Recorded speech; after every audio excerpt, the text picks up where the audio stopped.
Welcome to Armchair Anonymous. I'm Dan Rather, and I'm joined by Marla Maples. Who's Marla Maples? That was a person. Yeah, I don't know if that's her name. I don't think it's correct. Well, this episode's about her, so I hope it's correct. This episode's about Marla Maples. Where is she now? A girl from Naples, shockingly. Yeah, that is very confusing. It's confusing and convenient. It is. No, today is substitute teachers, which we just want to give an extra shout out. This one's tricky because at the same time, I recognize it's the hardest of the hard jobs. Yes. It's impossible to wrangle all those brats. It's hard enough to be a teacher. Yes, exactly. Where That's you the hardest. establish trust. Then you're trying to wrangle 35 nuts. But then you come in for a day and nobody likes you or trusts you. Everyone knows it's time to fuck with you and do whatever you want. Oh, my God. Now, my own baggage is, I certainly deserved it, but substitutes hated me, I think. I had a lot of dust-ups with substitutes. Oh, I'm shocked by this information. I can't even believe it. I'm the worst. Really am. In reflection, it's not great. Okay, please buckle the fuck up and stay tuned for Substitute Teachers. Hard times come and go. Good times, take them slow. My life, I had a mold. But one thing you gotta know, I'ma keep on shining. Hi. Hello, is this Natasha? Yes. Where are you, Natasha? I am in Indiana, and I'm also underneath my son's loft bed right now. Oh, wonderful. What part of Indiana? I'm in Bloomington. I don't know Bloomington. Thank God. That's where IU is. Oh, IU. Oh, Yeah. And then you right. just did a signal. The signal for IU is... The IU. Oh, you do too. You go do both letters. I-U.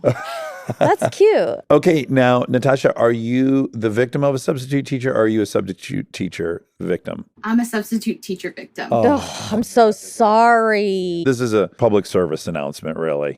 So I'm going to take you guys back to 2012. I'm in college, and my mom has been working at an elementary school for many years, even back to the point where I went to elementary school. So I know all of the teachers and the principal, and everybody's like, you would be a great substitute teacher. We could probably fill your days without even having to go to a different school. And I was like, that sounds great. Easy because I know everyone. I get through most of the year and I am able to just sub at that school. But I did decide one day to take a half-day job at another school. I thought that it would be okay. I had a cousin who worked there. I let her know, like, I'm going to be in Mrs. Smith's class tomorrow. And she didn't respond, but I was like, no big deal. So I get to school the next day and it's pretty chaotic in the morning. What grade? It's third grade. Things are wild in an elementary school office in the morning because parents are calling in and they're trying to figure out like what's going on. So the administrative assistant was just like, hey, why don't you head down to Mrs. Smith's room and someone will be down to introduce themselves. And I'm like, okay, sounds good. So I get there and this gentleman comes in and he's like, hi, I'm Mr. Jones and I'm the discipline administrator.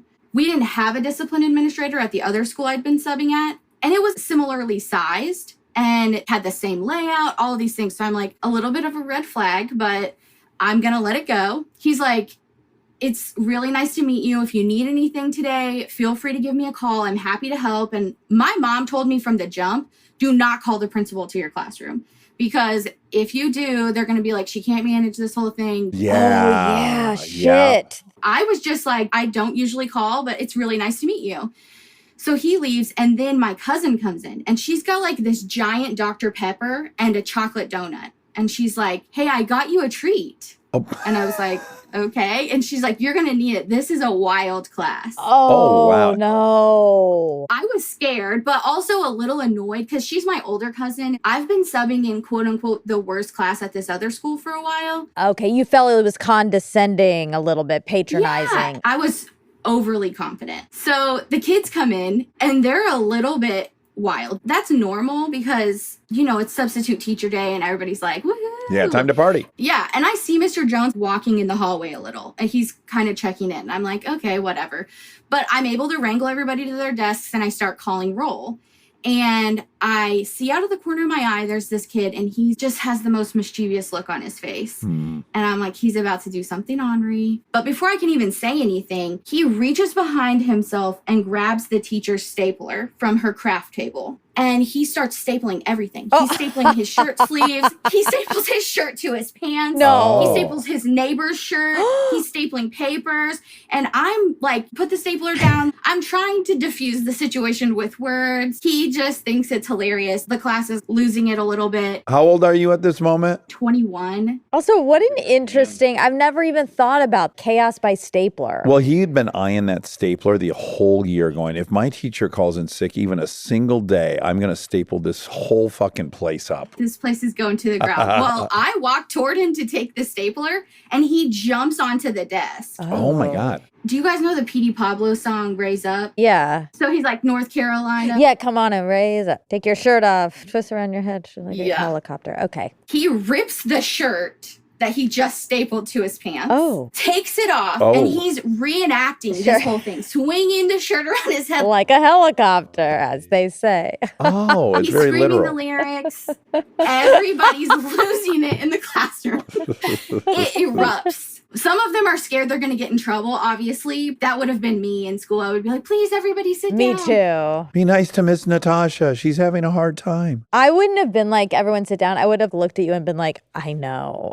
Oh, right. know. I'm an adult too. These idiot I children. have to deal with them all day. Yeah. Yeah. You'll get to leave today, but I'll be stuck with them.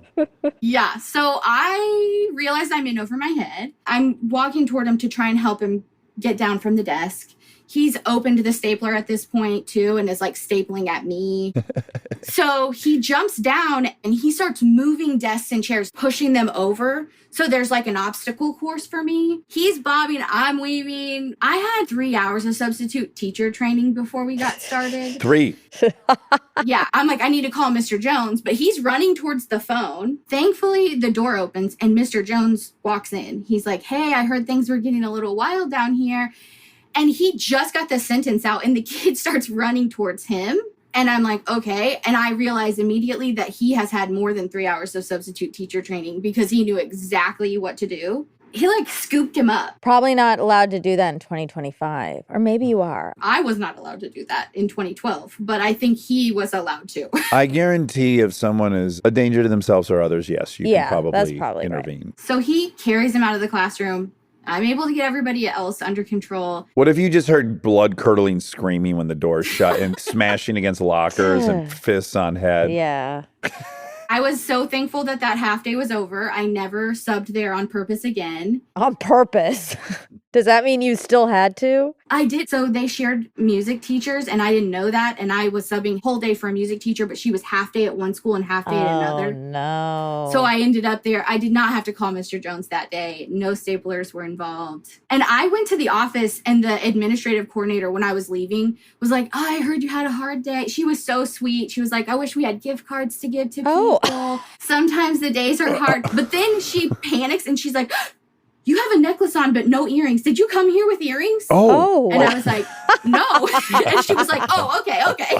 Oh my Wait, God. she knew to scan for stolen What a jewelry. weird- You weren't wearing a watch or anything when you came in. You still have your car keys and your wallet still in your pocket? Okay, then you're good to leave. Also, to assume that just because you're wearing a necklace, you must be wearing earrings You is probably- very funny. Very 2012. Textbook 2012. Wow. Wow. And did you act like everything had gone perfectly to your cousin since she had condescended to you? No, I mean, she's there too all day. So obviously, like, I'm sure it was the talk of the teacher's lounge at lunch. I got out of there. I was like, I'm not even staying. Yeah. That place sucks. Yeah, when you drive away from a school that you've subbed at and you're leaving the parking lot and you know you're never coming back, does it feel like leaving a boyfriend's house you've broken up with and you're just so happy to get out of there? Or like something you've set on fire and you're just driving away from. Yeah.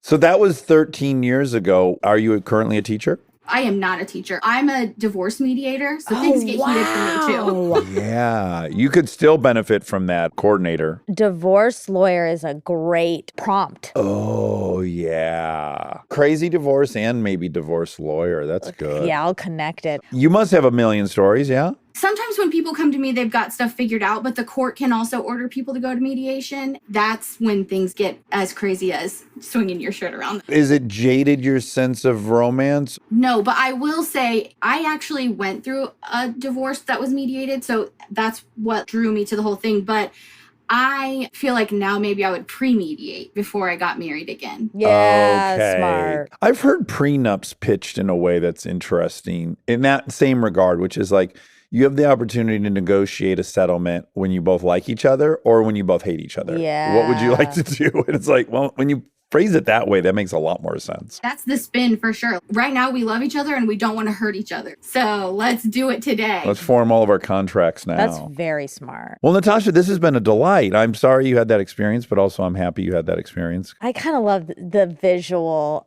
of just someone stapling fucking everything. And tossing chairs around and running, a little light jumping. Well, thanks for chatting with us. Thank you guys. And also, I just have to tell you, I'm a day one Armcherry. I heard Dax on Unqualified when you were talking about the podcast, so I've been listening since then. I also have to say that at our house, if Dax and Monica don't suggest it, I don't participate. So if anybody wants me to like watch a movie or listen to music or whatever, I'm like, well, I don't know. We'll have to see if it's on the podcast coming up. Oh my God, your house hates us so much. They're like, could we get a direct line to Dax and Monica? Because we want to go to the movies. Well, then we've got great recs. Last night we watched What Lies Beneath per Monica's suggestion. Yeah. And guess what? It was great. Because we're on a lake and I wanted it to feel spooky, and it did. Yeah, 25 years old, but it had some tension. There's a lot of jump outs. Yeah. All right, take care. Have a great rest of your summer. Thanks, All you right. too. Bye, Natasha. Hi. You look AI. You do. And you also look like Anne Hathaway. You look like if they animated Anne Hathaway to be a Disney character. Thank you. What fake name should we use? Anyone. Anne for Anne Hathaway. Or we could call you Hathaway. I have to use a fake name because I'm still in school in the district. I think I'm your first teenage Armcherry. Oh my gosh, how That's old why are you look AI. You're so youthful. I'm looking for like flaws in your face, and there just aren't any Oh my yet. God, I'm so glad you told us. How old are you? I'm 15. 15. Oh my God, you're definitely our Yeah. youngest caller. This is so sweet. Are you old enough to know Anne Hathaway? Yeah, I've actually gotten that once or twice before. yeah. Okay. You're hip to that. Okay, so Anne, you have a substitute teacher story. Yeah, so I'm going to set the stage a little bit. My elementary school was slightly chaotic in terms of faculty. So if you know the situation with the defense against the dark arts teacher in Harry Potter, it was kind of like that, but for principals. So they were constantly changing. I was there for around 2.5 years because of COVID. And there were 4 or 5 principals. Whoa. The principal that was there at the time of my story was there for only half a year because a different guy was there and he left, and she was using it as a stepping stone for a promotion. So this takes place when I was in 3rd grade, so I was around 9 as well as my classmates. And my teacher was out, and obviously there was a sub. We'll call him Mr. S. Right away when I walk in, I get really weird vibes from this guy. Oh no. He's pretty young. I was little, so everyone seems old, but I think he was right out of school or maybe taking classes, but in his early 20s probably. But he's immediately angry, glaring at everyone who walks in. And my class wasn't too terrible for 8 and 9-year-olds. You know, we talked a little bit. I was always one of those kids who was really stuck up about the rules and never got in trouble and was silent. Prefer to sit at the front of the classroom and stuff? Oh, yeah. Monty, did you sit at the front of the classroom? I think we had assigned seats, but yeah, I would have. I went straight to the back, last row, furthest corner. So It's so classic, interesting. so I know. Isn't it classic. funny, these archetypes? He's immediately snapping at kids if they're asking anything. He was even yelling at me, and I know I wasn't doing anything wrong. So I was about to cry throughout the whole day because he's just screaming at kids. After a couple hours of this through math and writing and the blissful period where we leave for lunch and recess, we had rug time. It's where everyone would gather on the rug and the teacher would read us our book. And at the time we were reading The Wild Robot, and we loved that book. So everyone was super good during that time. Everyone was silent, made sure we were silent because we wanted to get through the book. So we all gather on the rug, and Mr. S grabs the book, still glaring at every one of us, and he opens it and then yells at us to be quiet. And I remember this so clearly that not a single person was talking. Oh, wow. He just screamed, "Be quiet!" And no one was making a peep. Or he would scream like, "Shut up!" Oh my God. Very harsh. Was he inordinately muscular? Because maybe he was like having a roid rage. Testosterone. Scrawny guy. Oh, okay. He was angry about his slight Sounds like build. an incel. Oh, okay. We have to label him either a meathead, an incel. Looking back, maybe slight incel vibes. Oh, Okay, yeah, oh, sure. yeesh. Anyway, so he reads the first line of the chapter, and at the same time, a girl in the back of the rug whispers one word to the girl next to her. And Mr. S immediately slams the book closed and starts freaking out on us. He begins screaming and cursing us out. Oh my Oh. God. Most of the words our 9-year-old selves did not know. How far did he go? Did he drop any F-bombs? Oh, yeah. Oh my God. And did he say like the C word? I definitely wouldn't remember that Okay. because I wouldn't have known it. These words I've heard, like, bitch. Oh my Yeah, okay. Oh. God. This guy's unhinged. He was crazy. Half the class begins crying and he starts screaming at us, "Stop crying. You're being babies. Stop crying. Oh You're my being loud and God. annoying." Oh, he's lost control of himself and now the Yes. classroom. Then he suddenly goes around to all the windows and shuts all the blinds, shuts off the lights, closes the door, shuts like the little window in the door, and makes us sit silently in the dark for what felt like hours, but I think looking back it was like 30 to 40 minutes, which is Wait. still really long for little kids. Yeah, This that's an is eternity. very sick. Yeah, he's having a mental collapse. Yeah. Also, do you think he was like, I need 40 minutes of darkness to regulate? No, I don't think he's smart enough to know he needs to regulate. Okay. He threatens us, "If you talk, you're going to the principal." I'd be like, get me to the principal. But principal was end of the world if you're going there for getting in Yeah. trouble for us. Ugh. So we're like, we don't want to go to the principal.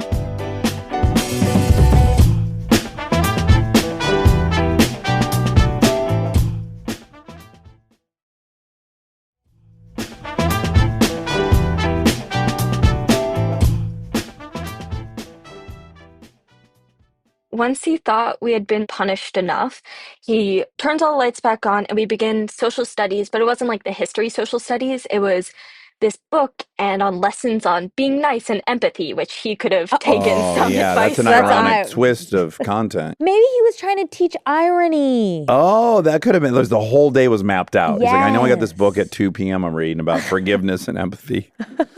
There was questions in the book and it had a little to do with history and stuff, but not really. And I so vividly remember this book because it had like creepy looking cartoon animals on it and no one had seen it before. So everyone was really confused. And so we're all asking questions and he's getting really mad at us asking questions, saying, "You should know this. Your teacher left this for you, so you should know how to do it. This isn't okay that you don't know this." So my friend Luca, he was really confused. So he asked some questions about it. Pretty standard questions like, "Oh, I don't know how to do this," and was getting yelled at in response, of course. So at the third question, Mr. S hits his breaking point. He screams at him saying, "You can't just ask stupid fucking questions!" Oh my And God. storms over to him. So Luca, fun fact about him, he had a broken arm from a skiing accident. Oh no. So he's got a cast on? Yeah. Mr. S grabs him by the broken arm and drags him out of the Stop classroom it. and takes him to a storage closet and throws him in there. This is so crazy. He said, "You're not allowed to leave this room until you finish this spelling test." I mean, is this guy not considering this is his last day of work? Or does he know that? Could he be behaving this way and think that's not going to get back to anybody? He, I think, is He's mentally lost it. very He's unwell. lost it. Yeah. Okay, okay. The weird thing about that is, I think it was his first day because you start to know the subs. My school is pretty small, and this wasn't one of the regular ones. Sounds like they pulled a guy out of the back of a cab. The back of a police car. Oh, yeah, that too, a sounds paddy like. wagon. Meanwhile, we're still in the classroom. Half the kids are sobbing. I was on that half. And the other half are conspiring to like leave the classroom and go get help, find a teacher and Oh, stuff. good. Because okay. Mr. S wasn't letting us go to the bathroom. He wouldn't let us leave or anything to go be like, "Hey, we got a crazy sub." So 2 kids decide to be the ones to risk it and bolt to the principal's office to report it. Yes, Good for good. them. Heroes. They probably have ADHD. Mr. S comes back to the classroom and we finish out the day. Luca obviously is like, "I'm not going to sit in this closet," also goes to the principal's office and be like, this guy just took me into a closet. Great. So the craziest part about all of this is that the entire incident was blamed on the kids. The next day, the teacher sat us down with the principal and said, look, what he did was unexcusable, but this is all your fault. You shouldn't have been terrible kids. You pushed him to it. You were talking, and that's why he was yelling at you, pinning it completely on us.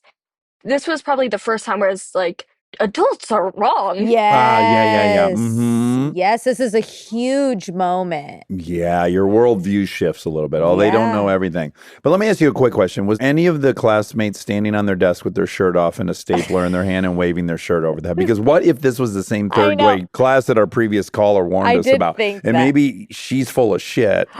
No, she's not. Don't say the S word in front of her. That class was completely unhinged, and this guy had an appropriate reaction. You know what? It's still not an appropriate reaction. It's not appropriate. You're absolutely right. No, but our previous caller had a kid on the desk with his shirt off. Stapling everything in sight. Oh, gosh.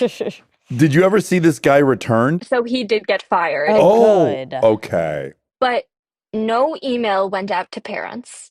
Only Luca's parents got an email about this because they were called in. The parents only heard it from the kids. They had no idea from administration. And the reason I talked about the principal at the beginning is because I believe she didn't want it pinned on her for a bad hire because she was trying to get the promotion. Oh, boy. That makes sense. A little cover-up. Ooh, there's so many dynamics in a workplace. One dynamic that just hit me, Monica, was because you're so clearly not 9 years old, this story does feel like a long time ago, but this is only 6 years ago. I had the exact same thought. You were doing the math? I can't believe this was so recent. It sounds like a story from the 80s. Yeah. None of us had like phones or anything, so we couldn't do anything about it. Can you imagine your kid coming home and being like, so we had a sub and they turned off the lights and blocked the door. Said fuck about a dozen times, called a few of us bitches. You'd find his address and kill him. Yeah, that would not be good. I mean, that's truly traumatic. You were held hostage. Yeah, that is wild. I'm sorry that happened. It's the right amount of trauma, though, I'll say. It's good to be in like a trial situation where it's like you're uncomfortable, it's going on, you feel trapped, you regret how you behaved a little bit, you have a different game plan for when the stakes are higher. It's not bad. I don't want it for anyone. But it's a little like waterboarding, psychological games, like throwing him in the storage closet and giving him a spelling test and he's 9. Like, this is wild. I'm still friends with him. It's like his favorite story to tell people is the crazy sub threw me in the closet. Yeah. I listen to you guys literally all the time. High school's high school, so lots of anxiety and all the craziness. So your podcast really helps me calm down, and people are listening to music and I'm like, I'm listening to Dax and Monica. Oh, you are so special. Well, please convert your entire high school.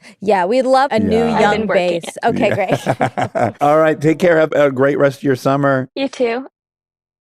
That was so sweet. It was really sweet. I can't believe we have a 15-year-old who is independent enough to be like, I'm writing in. I only believe it because of going to Lincoln School that time and standing in line for a hamburger. And I was talking a lot with the hamburger chef. And this 13-year-old girl turned and looked at me and she goes, hey, wait, do you have a show called Armchair Anonymous? I'd never heard my name. And I was like, this is awesome. Yeah. She didn't know anything and she's listening to the show. It's hard at that age to be like, I'm writing into a show and I'm going to go talk. That's very, very cool. Yes, I agree. I bet she's going to work at Vogue. And first she's going to go work at Vogue and like have drabby clothes. You're hung up on the Anne Hathaway fake name, I think. And then she's going to date Jagers. No, Anne Hathaway never dated in Jagers. the crazy drug movie, like where they're pharmaceutical sales reps. Oh my God. Yeah, that's right. I forgot about that. She'll a little stint with Jagers. Our guest left that was here. Oh, fuck. Oh, she's back. She wants to go by Marla. Are you lying? No. You're not lying. Not lying. Marla Maples. Oh my God. That's weird. That's so... I saw it. I must have saw it. I was holding the piece of paper. I bet that's where I got it. I don't know, Dax. Okay. Hello. Is this, quote, Marla? This is Marla. Okay, so this is a fake name and you have selected it. Please tell me more. I chose it because it's a reference from one of my favorite movies. And you might find out later because another character in the story also has the name that's connected to it. Okay, great. It's kind of a riddle, too. I love a riddle. Yeah, it's a story and a riddle. This is 2 for 1. I love it. There's a lot of 2-for-1s, actually. This story has to do with 2 prompts combined, student teaching and stalker. Oh my God. Oh. Great. Amazing. Let's hear Okay, it. let's hear it, Marla. This happened about 20 years ago. I graduated mid-year from college. I had to get a student teaching job before I could get my next job. And so the first day ever student teaching, they sent me to a middle school behavior disorder, emotionally disturbed classroom. And now they call them like social emotional therapy classrooms. Whoa. And so this Okay. is like jump in head first kind of thing. I asked a kid in the class if he wanted to play a game, and he just stares me in the eyes and he stabs a pencil right through his hand. What? And is like just looking at me, and he's bleeding and doesn't say a word. Oh my He God. stabs himself immediately in the hand while staring at you in the eye. Because I asked him to play a game. He was like, this is my idea of a game. Psh. A game killed my dad, and now it's going to kill my hand. Oh, wow. I am kind of stunned and don't know what to do, but that emotionless stare with his head down, doesn't say a word. He does that this whole entire time that I'm there. And so I obviously handled this situation pretty good because they asked me to come back for a month in that classroom. Stop it. So really quick, when the kid stabs himself with the pencil, I presume you call down to the principal's office or you walk him down? To what happened? first aid, the nurse. I took him down to the nurse and we had put something on him as we walked down. And then they took care of it. They kind of seemed like he does this stuff. This is upsetting. Then I'm back in the classroom for a month. During that month, I find out that that pencil stabbing kid, I'm going to call him Tyler. So my name is Marla. His name's Tyler. Have you guys figured it out yet? Marla and Tyler. No. It's not Marley and me. Is it Fight Club? He had dissociative identity disorder. Oh my God, Rob got it. So I find out that school year that Tyler has at home burnt his mattress and almost burnt his house down. And this is the kicker. He killed the neighbor's dog that year. This is some real sociopathy. Yeah, dissociative identity disorder along with other mental illnesses. He and I actually made a pretty quick connection. Even though he really didn't talk to me very much, he kind of just gave me that look all the time, that same look. We didn't really have any other problems that year with that kid. Eventually, it ends up at the end of that month, I leave the classroom, I move on with my regular life and teaching, but I do hear about him throughout the years. And when he was 17, he stabbed his dad 4 times. He did not kill his dad, but that did get him sent to a mental health juvenile detention facility out east. So I thought at that point, everything was over. He's out east. I won't hear much more. Well, 10 years later, I'm in a tanning salon because that was the rage back then and I know better now. Sure. And he's now 27? 10 years from when I was in his class. So he's now 20, 21, 22, somewhere around there. Okay, great. So 10 years later, I'm in a tanning salon. I walk out of the tanning room and I literally smack right into a younger 20-year-old-ish guy. Mm-hmm. And I say, sorry. And he's just staring at me blankly out of the top of his eye. No. Ew. Oh my God. This is a horror movie. And he says, I know you. You're Marla. And he says it like 3 times. I know you, Marla. You're Marla. And he kind of like just stares at me and doesn't say anything else. My gut sinks because obviously I immediately know who this person is because I cannot forget that stare. I'm starting to get nervous, and I think the person that was working there could tell that I was nervous and uncomfortable. So she says, sir, do you need a tanning booth? Because I thought you knew this young lady, which I loved her calling me young lady because I was not at that time. She's like, I thought you knew this young lady. You've been waiting outside her tanning room for 15 minutes. So then I'm starting to go, okay, did he follow me here? Did he just see me walk in? How does he know? And the part that really bothered me was, how did he know my first name? Because teachers go by their last name. And then I don't really remember much after that because my mind was kind of racing through all those questions.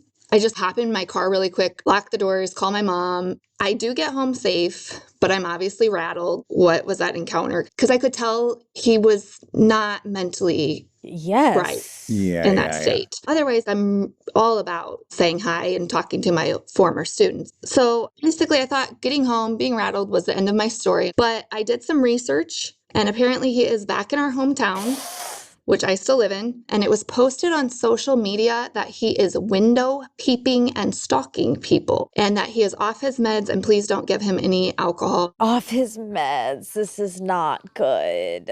There's a chance that my story isn't over. I hope it is. Oh my God, Marla, I don't like this story at all. Can you tell the police? Now it's 10 years past that time. Now it's been 20 years almost. And I haven't seen him again. And I don't even know if that was just he remembered me then. And, I don't know. But we don't even know how he found you. I hate to be morbid, but I do think you just got to tell them, like, hey, this happened. In the event something happens to me. Right. This it's is likely this. Probably. I think that's not a terrible idea. And then maybe they'll patrol more around you or something. As we've interviewed a lot of stalker victims, the more incidents that have been documented, the better off you are. You do this one, it's like, hey, this is nothing, but I do want there to be some paper trail of this. And then you see him again at the grocery store, and he says something a little bit weirder. You go in, you go, hey, does another thing happen? I would imagine, hopefully you're getting to a point where you could probably get a restraining order if you did feel a little nervous. The more things that are documented, probably the better. I was just like, oh, it's just one little incident. No, but you're right. Like, it could be one little incident leads to another little incident. A huge incident. And I mean, his history is probably enough.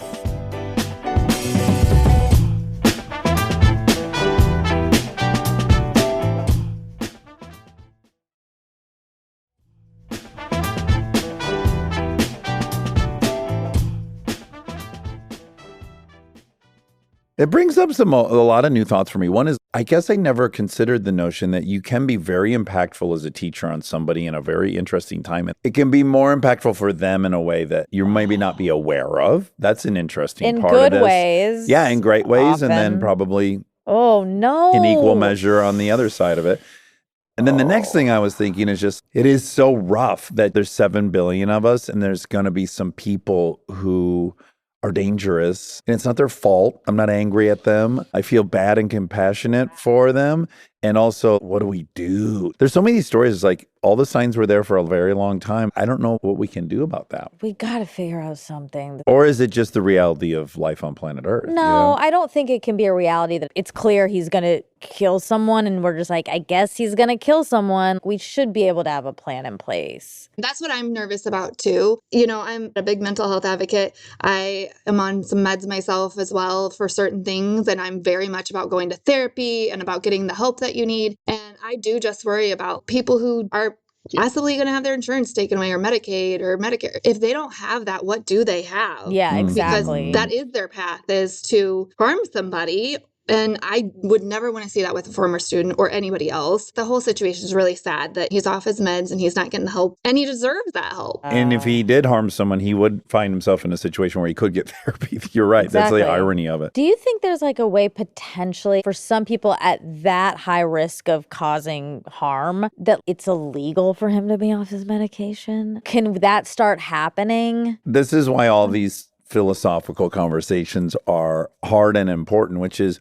you're trying to preserve the liberty of the 99.99% of people who aren't a threat to anyone. And you can't really have laws that are only for this 0.01%. They have to apply to everyone. So you're in this very tricky situation where you either have to open up the door to take away a ton of people's liberty who do not deserve, like saying that the government can tell you what medication you have to take. That's a crazy road to enter onto. And then you got to have a category that's so specific that will allow the government to tell you what you have to put in your body, which no one would want. It's just very hard. So then I think at the end of the day, we all have to be more like the Swedes, right? That are like, yeah, shit gets stolen. That's how life works. It's almost like that's how life is. There's so many of us, and we can't really throw people in jail before they've done something. Not in jail. I guess that's my whole point, is like, we're not throwing him in jail. We're saying, okay, so there are real things that could help mitigate this danger. Let's put those into place. You have Jeffrey Dahmer's. Like, there are people that there's no medication or therapy that's going to help. They need to be in prison away from everyone. Of course, it's just a catch-22. You have to wait for them to give you that reason, which no one would want to do. But at the same time, you would lose so much if you could do it the other way. That's tricky. There's no answer to it necessarily. Like, that was my point, is that sometimes there's problems there's not a good answer for. This is kind of one of them. Definitely a hard question. Thank you guys for letting me on here. Oh. Thank you. But I do want to say this. I was a lot excited to be on here and a little nervous. So I asked AI for pointers, and it was so cute. It said, don't worry, Dax and Monica are some of the easiest and friendliest people to talk to, and their producers and editors are top-notch, so they'll make you sound great. Wow. Is Monica running your AI? Because it sounds like one of us wrote that. I'm flattered, and it's creepy. One of my mental health is ADHD. So I was super nervous and I'm on medication for it. And I was like, I can't tell a story start to finish, but you guys made it easy. It was great. It was a great story. You'll appreciate this, Marla. I just made an ADHD joke in the previous interview, which is a substitute was berating the kids and he was swearing at them and yelling. And then he left the classroom for a while, and then they were only third grade. And then two of the kids decided they were going to be the ones that escaped in the hallway and went and told the principal. And I said, 2 kids with ADHD for sure. I'm like, heroes. We need every variety for when you're in a situation. Definitely. Yeah. Oh, well, thank lovely you for meeting chatting. Have a good rest of your day. All right, you too. too. Take care. Oh, that story was scary. That was like what lies beneath. Kind of. Isn't that an alligator or a shark? No, a fair and ghosts and pop outs, obviously. Hello. Hello, sir. How do I pronounce your fake name? Talon or Talon? Talon. Talon, like a hawk's talon? It's actually Talyn. It refers to a sentient ship from the series Farscape, So it was a ship that could think and had consciousness. and was actually born to a female ship. Wow, I Ah. love this. Very specific. And did the ship have character flaws and wisdom? And was it like a multifaceted type of consciousness? It was a tormented ship because it was genetically modified. The original female was a ship that was meant to bring peace. What they did is they mutated the quote unquote fetus to be a warship. Oh, okay. And so it was tormented because part of it was it had a big cannon and it was supposed to go and destroy things, but part of it was peaceful. So it was like a real character. Yeah, mixed fighting its nature. Yeah. messages. Love it. So, Talon, where are you? I want to be semi-anonymous. I'm in Western Connecticut. Okay, Great. great. That's plenty. I just like to know the region. You know, I like to find purchase and some stereotypes before we continue. Okay, so you have a substitute teacher story. I do. And this story actually takes place in El Paso, Texas. I was in grade school there. This is a long time ago in the early 70s. And this is an important part of the story because things used to be different. Yeah. Tell people how it worked back then. I have some taste of it in the early 80s, but hit us with how it worked. The first thing that was interesting is the part of El Paso I lived at was the northeast side, which was next to the Fort Bliss, which is the fort where they would train people around desert warfare. There were a lot of soldiers that lived in northeast El Paso. So kind of it's a little bit of a rougher type of culture. Sure. You could get in a fight at the bar pretty easily. Guys coming through the window every now and then. Yeah, exactly. There's 3 pieces of context I want to give around this school to really set the stage. I think these first 2 are kind of pretty much banned in schools these days. But in the grade school, teachers had paddles that they would use for discipline. I don't know if you ever had that taste of that, but they had paddles and public spankings. In retrospect, it wasn't to bruise you or to cause damage to you. It was more to humiliate you in front of your peers. It's giving the administrator of that punishment a lot of faith that they're going to stay on the right side of that and just go for humiliation and not also then hurt. You're really entrusting that person a lot, to make some judgment calls. It's funny, the coaches would have the paddles that were supposed to be stronger. They'd have holes in them. So they would pretend to hit a little harder just to increase the humiliation.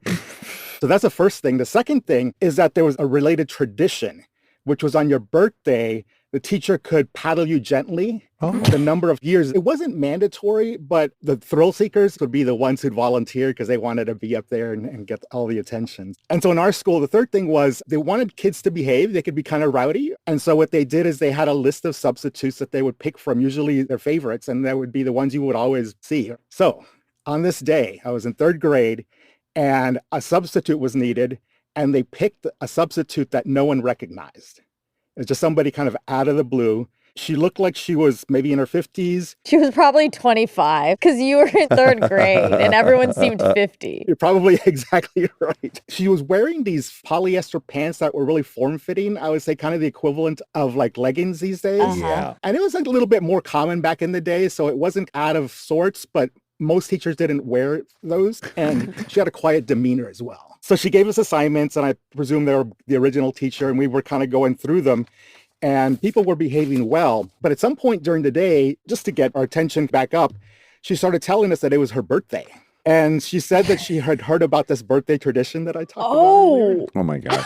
Really quick, we gave Talon so much shit about her age, and he might actually know. She might have asked for 50 whacks. Oh, you're right. But also then maybe she was really 35 and wanted lots of whacks. Okay, But let's anyways, just hear. yeah. Yeah, well, she thought it would be good to follow the tradition. And so she said that the room didn't have a paddle, which In retrospect, I don't know if that was true or not. And that she also didn't want to go out and find one because she didn't want to leave us alone. We're third graders. We were like 25 kids in the room. And so she said she was too old to get the number of whacks, but she did want the whole class to participate. So she said what she was going to do was she's going to walk along the aisles up to each student and then turn around, and that each student was to whack her on her butt. Oh my God. With their bare hand, smack her ass in tight polyester. She also said that since there was no paddle, a paddle would have been harder, that it was okay for the student to hit her as hard as they wanted to.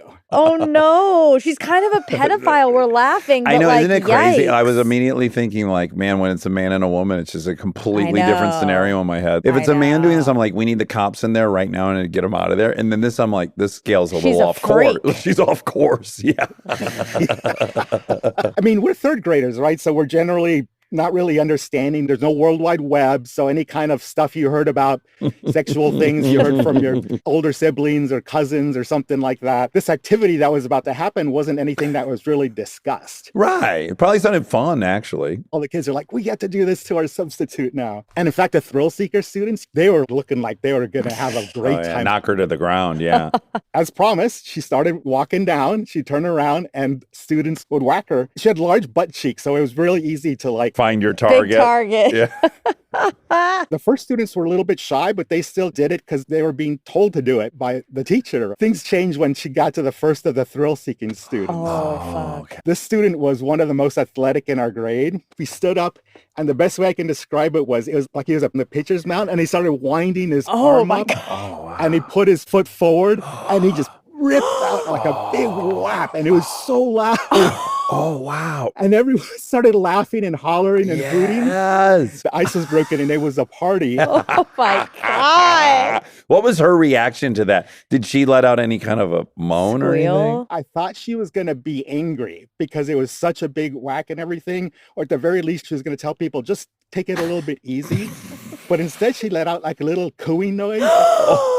Oh my God. She is This is one of the kinkiest, weirdest stories I've ever heard. You could see the energy in the thrill seekers. All of a sudden, they're looking at each other and they're mumbling to each other. And you knew they wanted to outdo. The bar was set high. If someone walked by, they could have seen what was going on. But she went through everybody. Did she yell at anyone for being too soft? Like, you call that a smack? I don't remember her doing that. I do remember people starting to hit her harder because you wanted to be seen in front of the cool kids as being strong. Oh, yes, paddle that ass. Really lay into it. Okay. Needless to say, I don't think it's the first time she ever did this. But at the end, she went back to her seat and thanked the class for helping her celebrate her birthday. Oh my God. When she goes, that was the best birthday I've ever had in my life. She's going to each class saying it's her birthday. Yeah, Definitely. yeah, she gets spanked every day at work and she loves it. She loves it.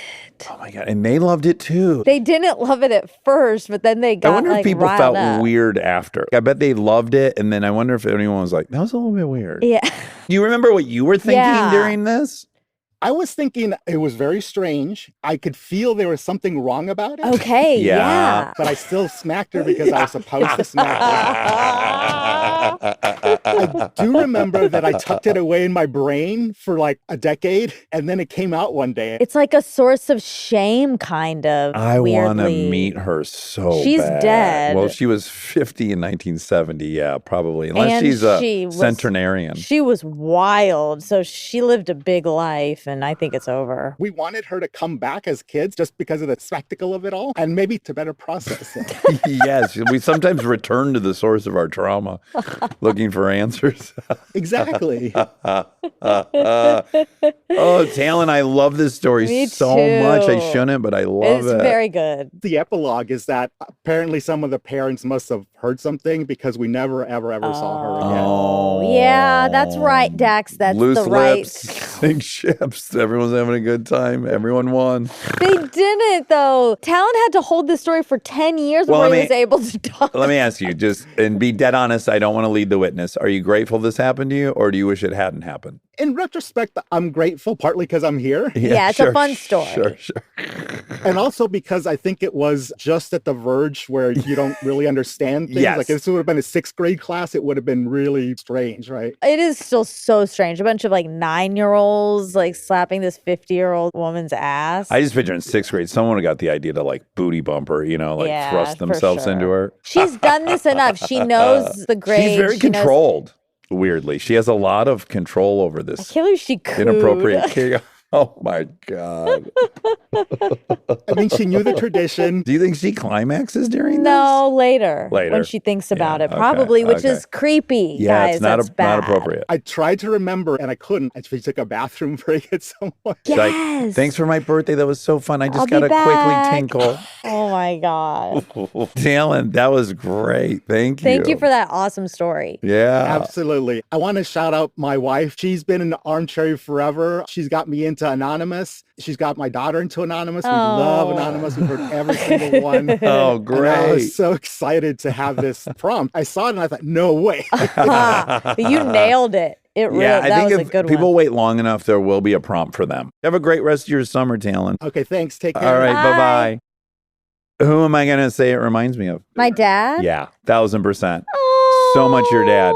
Like that really playful sense of humor, uber intelligent, you could tell. Yeah. An he knew about observer of those like, ships. he's reading like this science fiction and Yeah. stuff. And then he's giggling at this other thing he's observing. Oh, that makes me happy. Yeah, No wonder I really loved felt like him I so was talking to a much. Shoke a couple different times. And your dad's a little rascally, which is fun. I've heard that he was a big rascal in his youth. So bad he had to leave India He was kicked out. before he got arrested. Wow. That was I fun. loved that last story. Me too. And you're not supposed to love that story, but isn't it funny? It's like right on the verge. It's because it happened so long ago. There's something about it that Well, it's feels like like 70s. Yeah. She had this all pants. She wore those pants. She wanted thin, tight pants so she could feel. Some of these stories are really This is a sick. Jonathan Haidt. It I should is. almost email him about this. No, this is this bad. ethically- It's not ethically okay. Well, if everyone flourished and no one suffered. No, you can't say that. It could have scarred some of the kids. Like, I really feel bad. I smacked a woman as hard as I could. Yeah, She like, that's forced me bad. to. Yeah.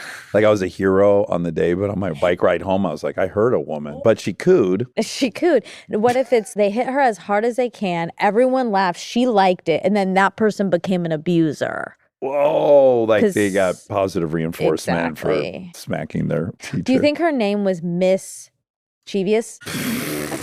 Mischievous? No, I don't think that guy would think it's okay to then hit women, but I could imagine it forming a kink for him. That's what I'm saying. It could get very Like complicated. he might have been extra horny for late 50s S&M trying to recreate but this great moment. especially the S. Sadist, yeah. Yeah, because he got to administer it, so Yeah. now he has. So don't do And then this, she guys. ran over the doorknob. I can't get this door open. Oh, I gotta fucking shove it. Okay, stop. Okay, all right. I love you. All right, love you.